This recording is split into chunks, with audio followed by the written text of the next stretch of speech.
আমার সাথে কথা বলার জন্য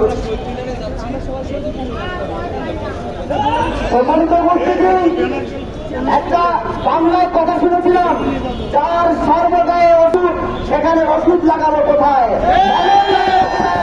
এই সরকারের সব জায়গায় ওষুধ হয়ে গেছে, তাকে লাগান যেখানে লাগান কোথাও কাজ হবে না।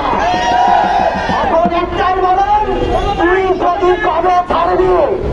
যদি শ্রীলঙ্কার মতো অবস্থা তুমি যে দেখতে চাও, সামান্যতম তোমার যদি সম্মান নিয়ে তুমি বিদায় দিতে চাও, তাহলে এখনই পদত্যাগ করো। তোমার কোন রক্ষা নেই, এই বাংলা থেকে তোমাকে কেউ রক্ষা করতে পারবে না। আমরা শিল্প সংস্কৃতির মানুষ, আমরা একটি গান করতে গেলে সেটাকে ভাবতে হয়। তুমি আমাদের মুখ বন্ধ করতে রাখতে চাও, এত সহজ নয়। শিল্প সংস্কৃতির মানুষের রক্তে আগুন জ্বালিয়ে দিয়েছো তুমি। শিল্প সংস্কৃতির মানুষের কারণেই আজকের ৭১ এসেছিল।